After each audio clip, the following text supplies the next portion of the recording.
Sit Down Before Reading, a memoir, by me, Dave Bexfield.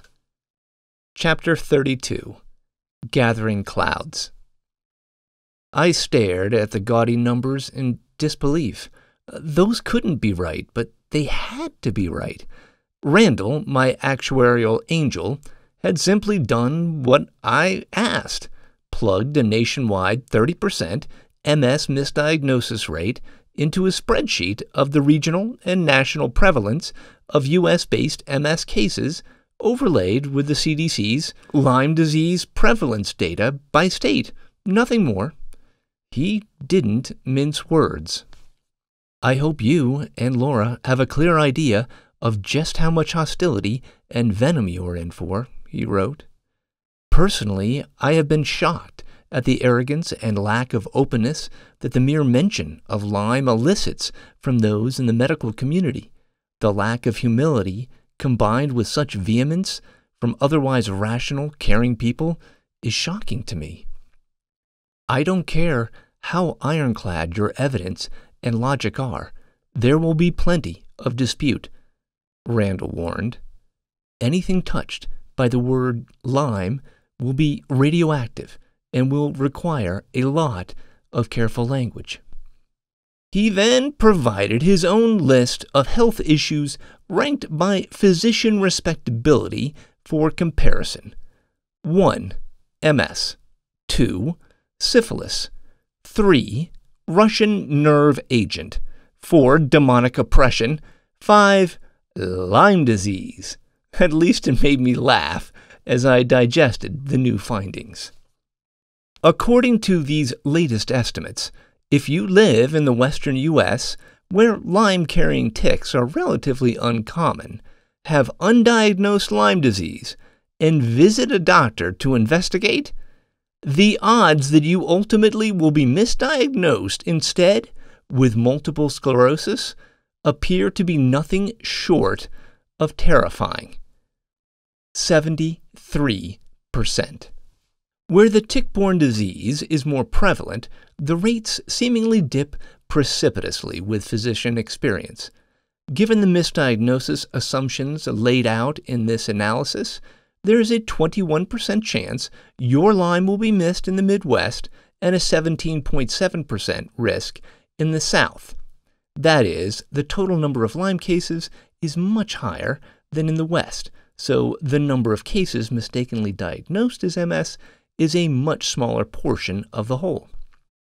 In the Northeast, where Lyme disease is as ubiquitous as Yankee and Red Sox ball caps, a much more believable 4.6% of Lyme cases escape the watchful eyes of practitioners, as opposed to Southern doctors being the best at detecting the tick infection when assuming a more conservative 12.6% nationwide misdiagnosis rate.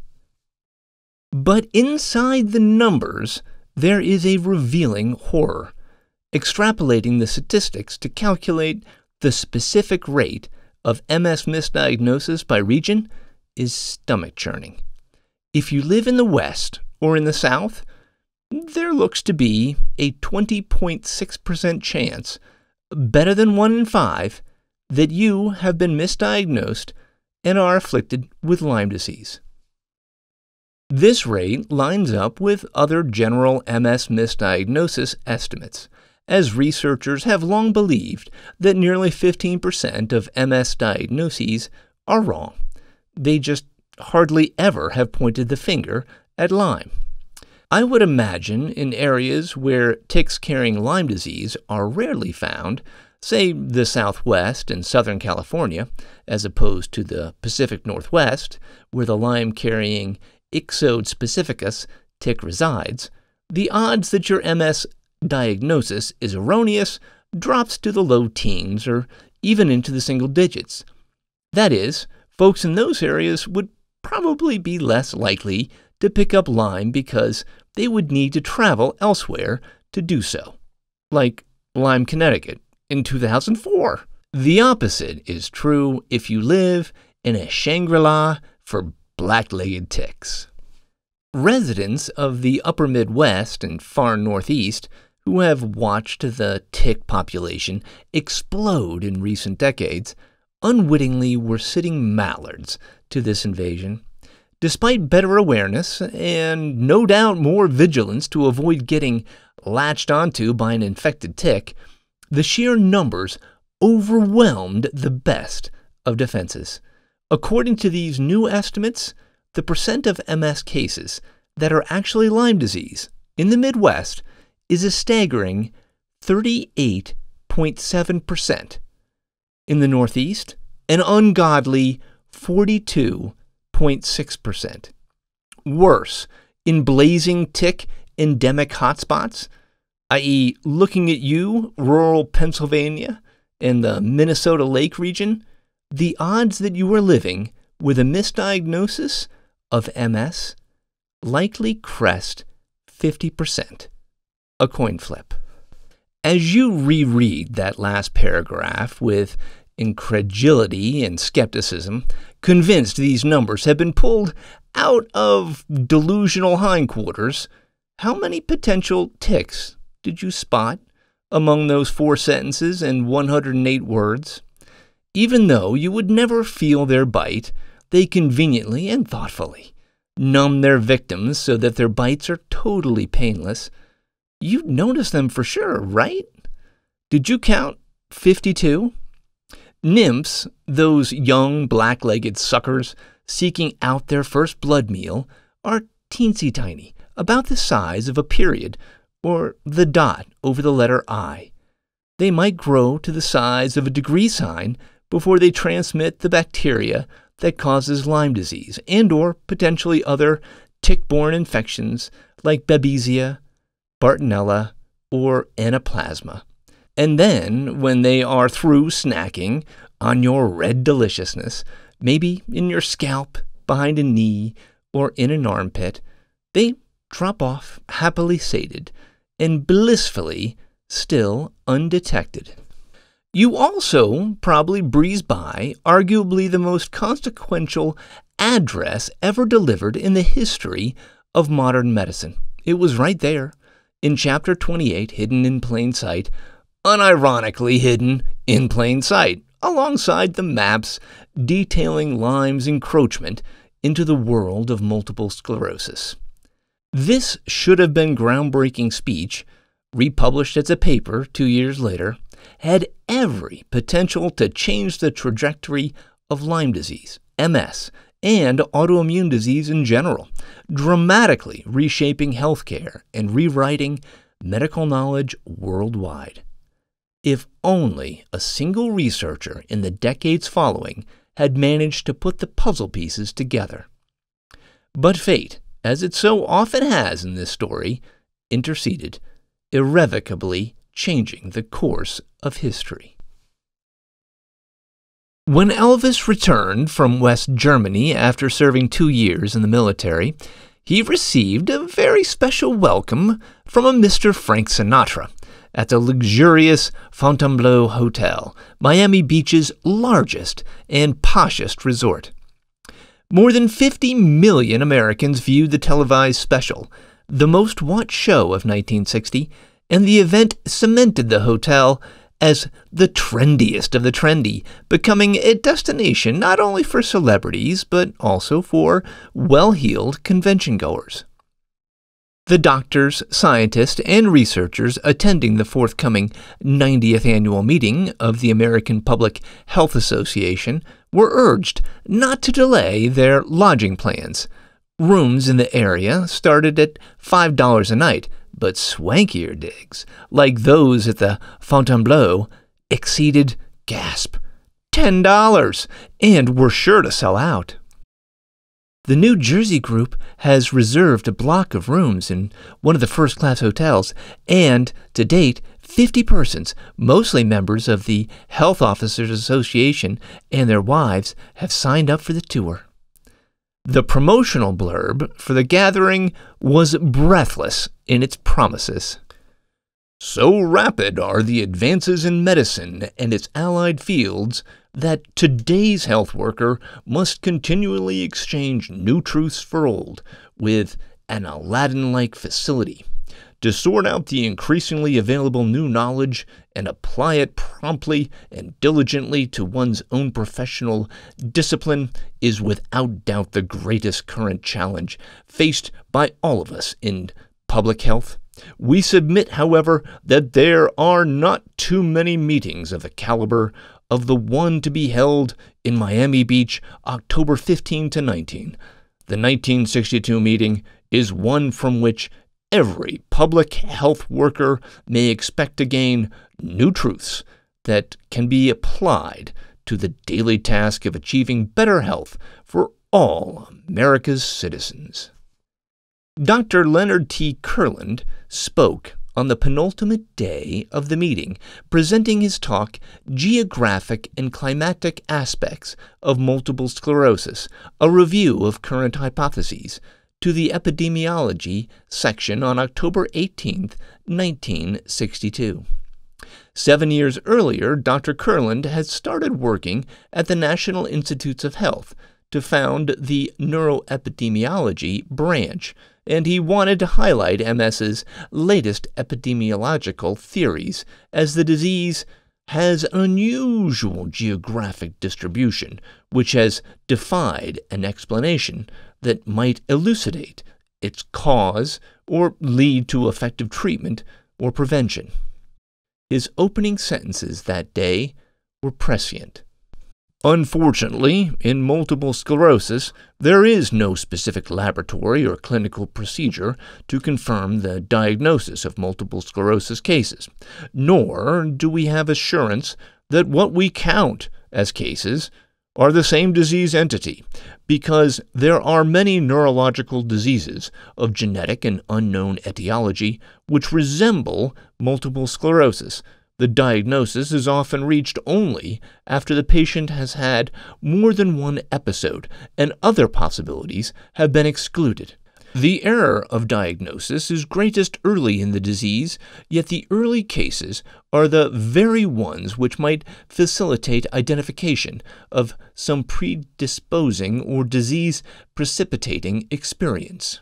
He warned of myriad challenges when trying to tease out potential geographic red flags, as the research may be biased if severity of the illness or longevity of the patient differ geographically, or if there is appreciable migration of patients into or out of the community under study.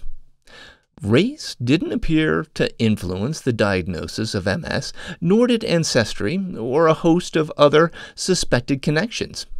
But the north to south gradient was definitely there, he noted.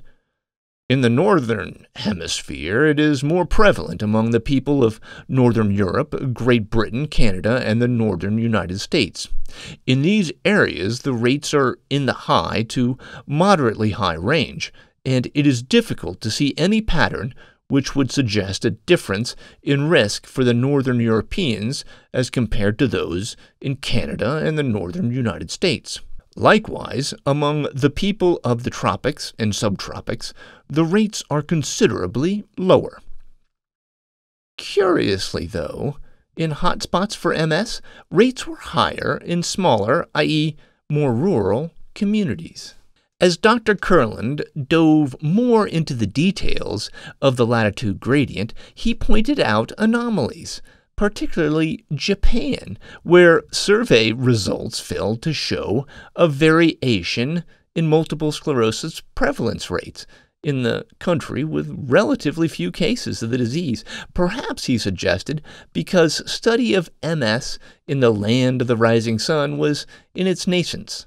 But it was his discussion of Dr. Jeffrey Dean's research in South Africa in the late 1940s, which revealed MS is far more common among European immigrants to South Africa than among persons of European stock born and raised in South Africa, that made this amateur researcher freeze. Dean's more recent studies show that multiple sclerosis does occur in South African-born persons who have not been overseas, but the rate is very low, about 2 per 100,000. Among the immigrants from European countries, the prevalence of multiple sclerosis is nearly as high as in the country of their origin. Dean's most interesting finding is that the prevalence of multiple sclerosis in South African-born persons who visit Europe is about 7.5 times greater than in South African-born persons who do not leave Africa. Dr. Dean apparently relayed these findings directly to Dr. Kurland outside traditional published studies. In his paper, Dr. Kurland referenced the data in a footnote as simply personal communication. But that communication must have set off alarm bells in the Bethesda, Maryland-based researcher as he examined other similar studies, including research in Israel by Dr. Milton Alter. There was only one possible explanation, one reminiscent of the calls are coming from inside the house trope, popular in horror movies. Somehow, most cases of multiple sclerosis in these areas were contracted after patients lived in or visited Europe. But that's not all these researchers discovered.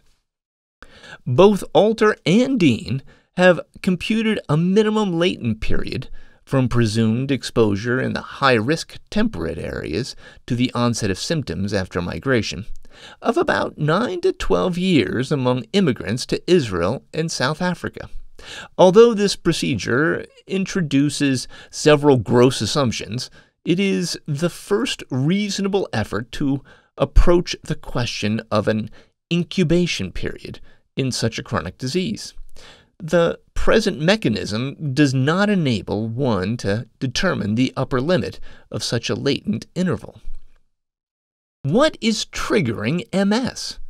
Diet deficiencies appeared unlikely, Dr. Kurland said, as there is no convincing evidence that any of these play a direct role, dismissing Dr. Roy Swank's low-fat regimen and others. Viruses and allergens were investigated, but again, clear reproducible evidence was absent. Sunlight exposure and solar radiation, even a study on fluorescent lighting, offered clues, but nothing conclusive. Examining straight latitude left researchers intrigued but unsatisfied, so they focused on geomagnetic latitude. When that didn't pan out, what about altitude? Meh. Genetics then.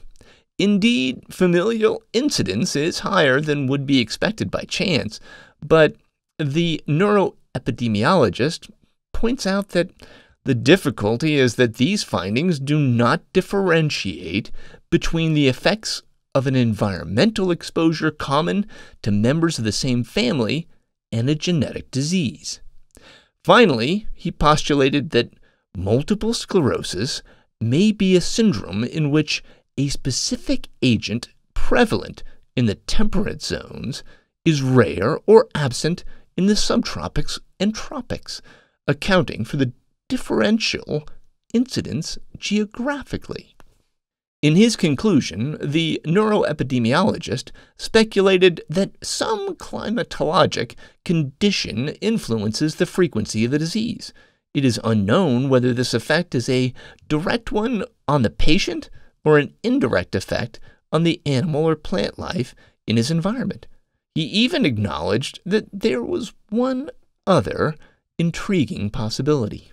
Rose Eichelson wasn't a medical researcher's wife, nor was she invited to present at the 1962 public health meeting in Miami Beach.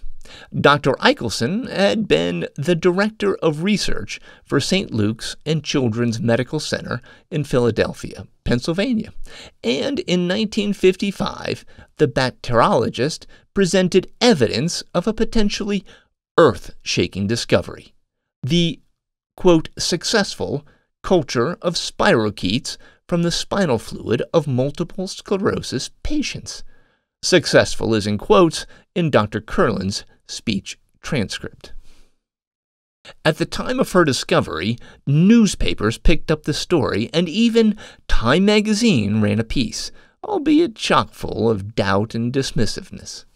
Philadelphia bacteriologist Rose Eichelson, 59, reported success in cultivating an obscure microbe, Spirocheta myelophthora, which she has found in the spinal fluid of MS victims. Inference: multiple sclerosis is caused by the spirochete, and an early attack on it should lead to cure or alleviation. Trouble is that nothing conclusive connects the germ with the disease. A dozen better understood diseases have been attributed to microbes that were later proved not guilty. If MS is laid to infection, it becomes almost impossible to explain why it so rarely attacks both husband and wife or both of identical twins. Researchers, including the well-regarded neuroepidemiologist Dr. John Kurtzk, who was knee-deep at the time trying to prove his own theory of MS having a viral component, attempted to replicate her findings of the corkscrew bacteria with a flurry of small studies in the late 50s and early 60s, but all were inconclusive. Some researchers even mockingly referring to her microscopic spirochetal images as merely scratches on the glass. Her discovery had to be from specimen contamination, others insisted, maybe derived from saprophytic spirochetes that were commonly present in the bedsores of patients. She knew, though, that she was right, and confidently told others that she was 100% sure that she had isolated the organism, as her 1961 obituary reported in the New York Times. Dr. Eichelson passed away at age 63, reportedly diligently working on a vaccine for MS at the time of her death, a year before the Miami Beach gathering. As the country's leading health experts returned home from a successful 90th incarnation of the annual meeting first held in 1873 in Cincinnati, Ohio, minds soon drifted elsewhere. That Monday, on October 22nd, at 7 p.m. Eastern, President John F. Kennedy delivered a televised speech to the nation alerting the country of the gravest of threats. The Cuban Missile Crisis had begun, and any urgency to mull, much less follow up on, research presented the week before in Miami Beach was lost to the threat of nuclear Armageddon. Dr. Kurland went on to have an illustrious career, regarded as the father of neuroepidemiology for his work in MS, and in 1964 for his efforts behind the pioneering Rochester Epidemiology Project, a sweeping medical record undertaking to track for decades the health of residents of Olmsted County, Minnesota. Retiring from the Rochester Mayo Clinic in 1995, he still believed that a rigorous examination of the occurrence of diseases like multiple sclerosis, including where and how often they strike, among what populations, and seasonal variations, might yield more insights than a close examination of individual patients, writes his New York Times obituary in 2001. He was right. Although the neurologist never was able to solve the enigma behind the genesis of multiple sclerosis or erase the enduring question marks perpetually trailing the theories of the latitude gradient in the disease, the teasing clues Dr. Kurland predicted were right there all along. The fact that what researchers thought was MS is in reality the mingling of multiple diseases, its unusual geographic distribution revealing this very element. And Dr. Eichelson was right to feel so confident in her discovery as well, that spirochetes and MS were indelibly linked. Alas, Lyme disease and the ticks that spread the menace weren't discovered until the early 80s, nearly 2 decades after Dr. Kurland departed the NIH, but it took 70 years since Rose's spirochetal epiphany for one lone somewhat delusional and mildly demented wannabe amateur researcher/health blogger to start stitching together the mountain of anecdotes with the damning science. Unbelievably, those persistent MS question marks that have flummoxed researchers for decades are getting turned upside down into Spanish exclamation points by an unlikely, obscure medical memoir. Time magazine's observation that if MS is laid to infection, it becomes almost impossible to explain why it so rarely attacks both husband and wife or both of identical twins is now becoming eminently explainable. That's because 1/3 of all diagnosed cases of multiple sclerosis aren't multiple sclerosis. There is no latitude gradient or lack of sunlight exposure or a smoking gun vitamin D deficiency. After tens of millions of dollars, countless person hours, and more than a half-century of study, researchers in the U.S. and around the world have identified the habitat of ticks. It's Lyme disease. It has always been Lyme disease. It's also the reason Randall the actuary volunteered to assist me all those months ago. Drawn to the outdoors more out of fatherly duty than unbridled passion, he had his suspicions about his own case of MS despite living in the Lyme-light Pacific Northwest. Those suspicions were understandably heightened after working with me, and he soon made the unilateral decision to start treating his own disease with doxycycline. I cautioned him that he might not experience the same gains that I had, that a Herxheimer reaction might cloud his recovery, that he might not even have Lyme disease. But then, days later, something truly remarkable began happening. Meanwhile, in the present day, I got some equally remarkable news. I received a phone call from the University of New Mexico Hospital. The letter I wrote had grabbed the attention of the right people. I was officially scheduled to see the Division Chief of Infectious Diseases for an initial in-person evaluation at UNMH on January 11th, 12 days before my wedding anniversary, the personal deadline I set for myself to begin IV antibiotics. For me to have any chance of making my case and keeping my promise to Laura, it had to be no later than the 11th. What happened next, in a twist I couldn't possibly have seen coming, was even more unbelievable.